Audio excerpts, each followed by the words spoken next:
रावण में शिव महापुराण में सुना है शंकर भगवान पर 108 कुछ भी शिव को चढ़ाना चाहिए श्रावण के महीने में। हमने पहले भी कहा था, पिछले लॉकडाउन की कथा निकाली है और श्रावण के महीने की कथा निकाल कर सुनना। उसमें कहा था आपके पास कुछ भी नहीं है तो 108 चावल के दाने चढ़ाइए, 108 मूंग के दाने चढ़ाइए, 108 आप चाहे तो सरसों के फूल चढ़ाइए, 108 चाहे तो सफेद पुष्प चढ़ाइए, 108 चाहे तो गुलाब की पत्तियां चढ़ाइए। पर सावन के महीने में एक नियम बनाना कि मैं 108 ये वस्तु शिव को समर्पित करती हूं। उसका कारण क्या है? तो स्कंद पुराण में लिखा है शंकर भगवान को सावन के महीने में जब हम 108 कोई वस्तु समर्पित करते हैं तो शंकर उसको लाख और करोड़ों गुना कर कर हमको पूरे वर्ष में प्रदान कर देता है। इसलिए श्रावण महीने में 108 की महत्व। पहला दिन एक बेलपत्र शिव को अपनी मनोकामना कर कर रोग दोग बीमारी तकलीफ कष्ट दूर करने के लिए शंकर के शिवलिंग पर अगर हम बन सके तो मंदिर में, आप लोग तो यहाँ हैं तो देवाधिदेव महादेव कंकर शंकर को चढ़ाओ। और अगर बेलपत्र नहीं हो तो बेलपत्र जो चढ़ी हुई हो उसी को धोकर वापिस चढ़ाओ।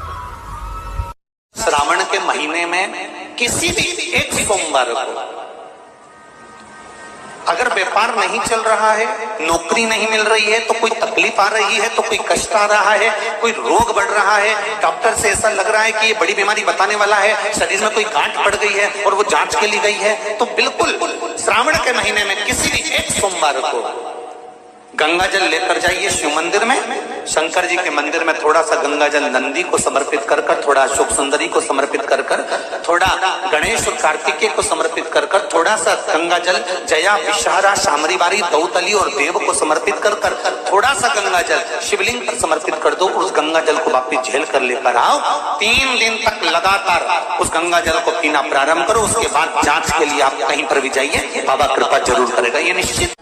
श्रावण के महीने में किसी भी एक सोमवार को श्री शिवाय नमस्तुभ्यं। अगर व्यापार नहीं चल रहा है, नौकरी नहीं मिल रही है, तो कोई तकलीफ आ रही है, तो कोई कष्ट आ रहा है, कोई रोग बढ़ रहा है, डॉक्टर से ऐसा लग रहा है कि ये बड़ी बीमारी बताने वाला है, शरीर में कोई गांठ पड़ गई है और वो जांच के लिए गई है, तो बिल्कुल श्रावण के महीने में किसी भी एक सोमवार को गंगा जल लेकर जाइए शिव मंदिर में।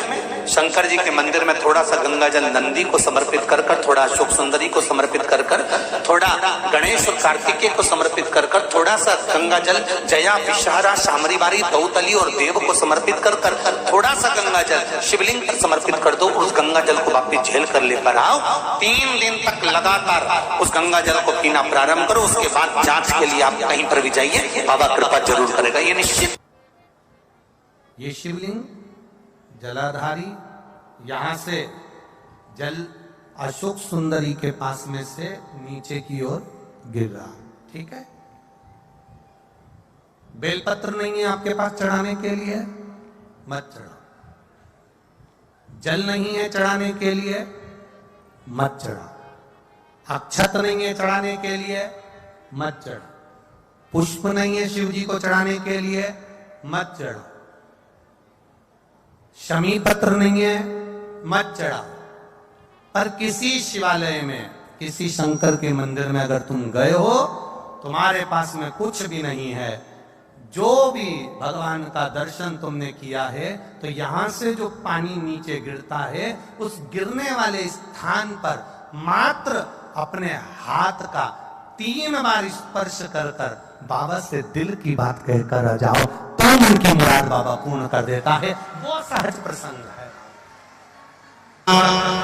पहला दिन एक बेलपत्र शिव को अपनी मनोकामना कर कर रोग दोग बीमारी तकलीफ कष्ट दूर करने के लिए शंकर के शिवलिंग पर अगर बन सके तो मंदिर में, आप लोग तो यहाँ हैं तो देवाधिदेव महादेव कंकर शंकर को चढ़ाओ। और अगर बेलपत्र नहीं हो तो बेलपत्र जो चढ़ी हुई हो उसी को धोकर वापिस चढ़ाओ। वापिस और सावन का महीना है, दिल से बाबा को रिझाइए।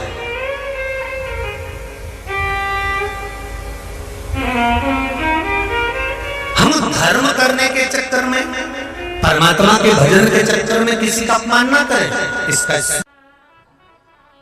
सारी दुनिया के हाथ जोड़ लो, सारी दुनिया से निवेदन कर लो, और उसके बाद भी तुम्हारी दुख की घड़ी समाप्त नहीं हो, तब प्रयास करना। तुम्हारे घर में कोई गमला हो,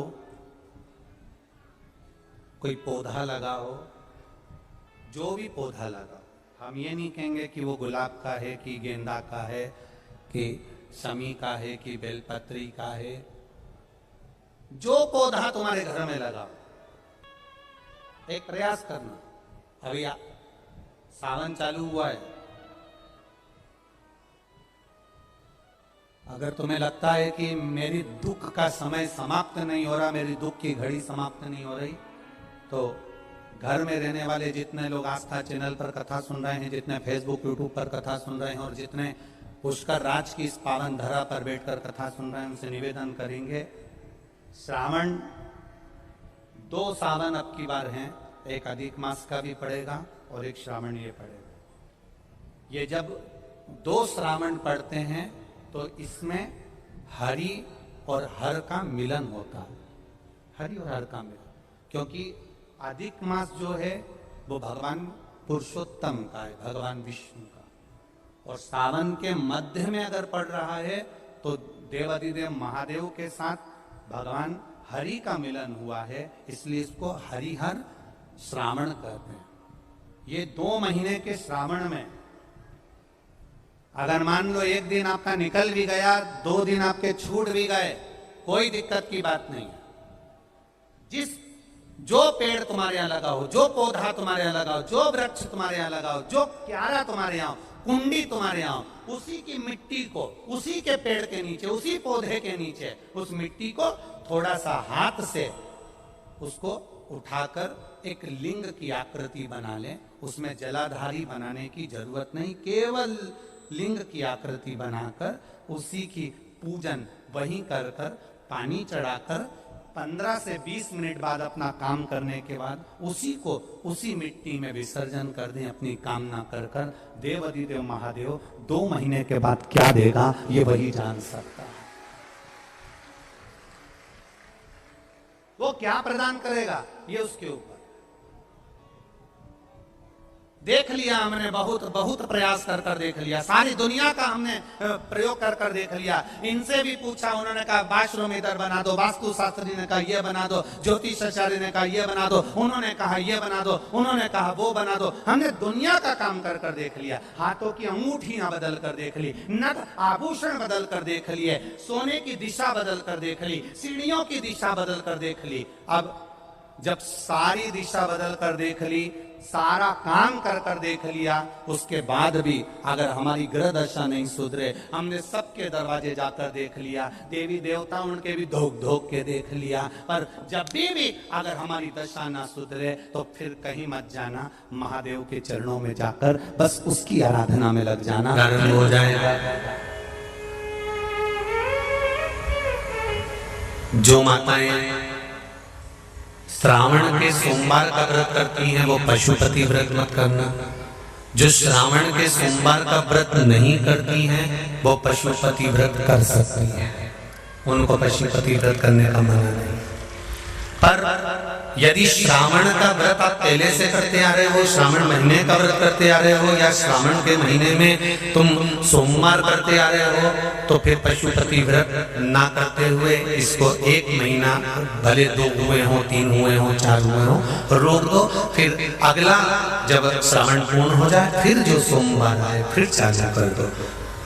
पर अगर श्रावण का व्रत करते हो तो, और अगर श्रावण का व्रत नहीं करते हो तो पशुपति व्रत चालू है, मना नहीं।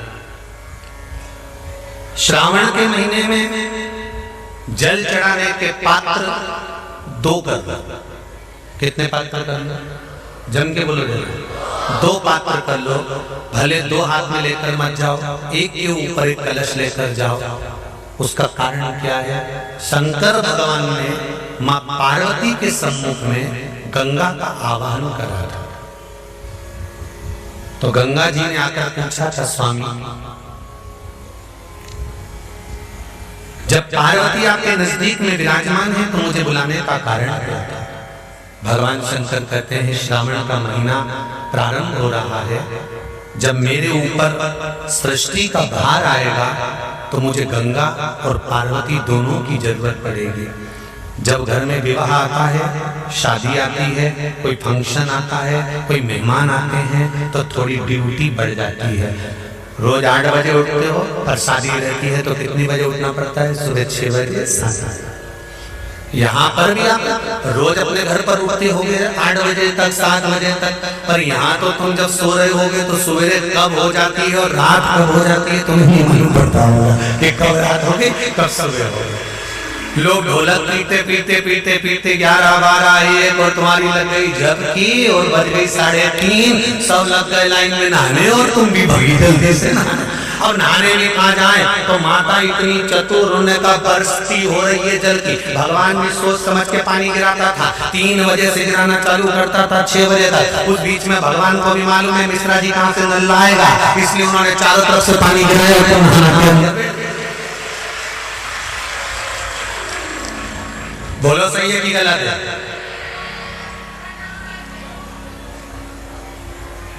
सब बाहर निकली धीरे से, इतनी चतुर राम जी, गजब की चतुर चतुर लोग आया है, गजब।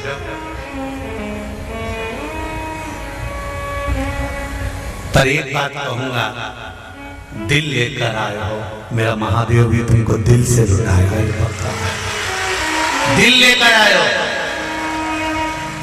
कल हम जब आप लोगों से मिलने, हमारा नियम है जो हम जहाँ भी कथा भी करते हैं, चाहे रायसेन करी हो, चाहे सागर करी हो, चाहे जहाँ कथा करते हैं वहाँ रात में जो लोग रुकते हैं उनसे प्रयास रहता है कि थोड़ा मिले। एक नियम बना रखा, भले वो 1,00,000 लोग हो, 25,000 हो, 50, और जितने टेंट लगते हैं सब में मिलने का मन करता है। आपसे कल भी मिलने आए थे और कई लोगों की आंखों में आंसू भी थे, कई लोगों के हृदय भी नम थे कि हम अब कल चले जाएंगे। पर दुख मत करना,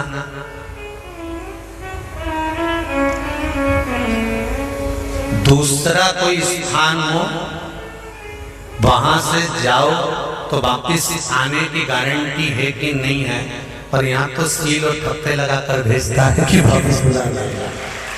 तो फिर क्या दिक्कत? उसकी आराधना मात्र करिए।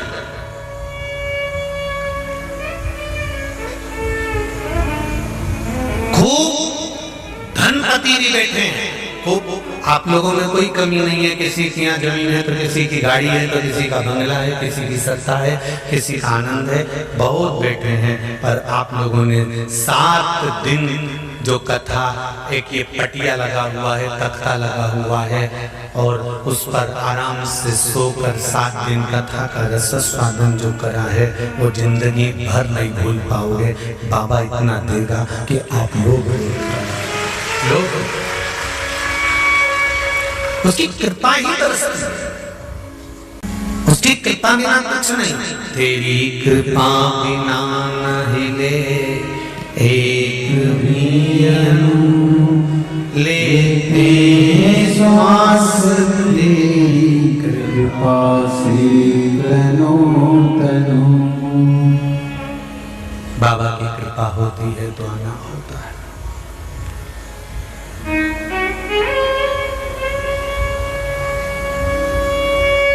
कोई नेपाल से, कोई झारखंड से, कोई उत्तराखंड से, कोई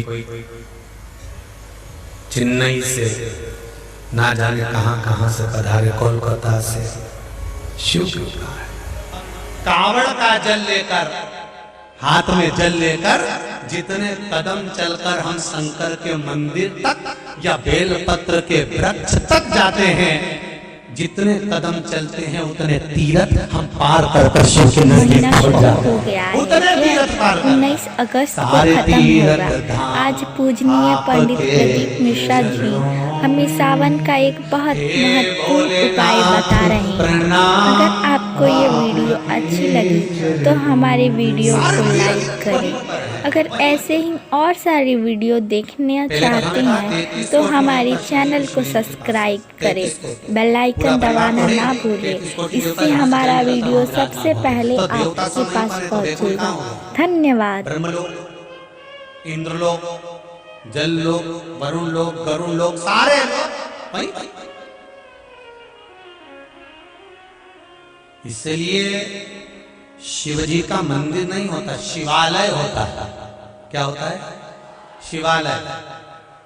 शिवालय का मतलब होता है लय। लय मतलब इसमें विलीन हो जा। शिवा श्री शिवाय नमस्तुभ्यं। हर हर महादेव। पूज्य गुरुजी पंडित प्रदीप मिश्रा जी सावन के विशेष उपाय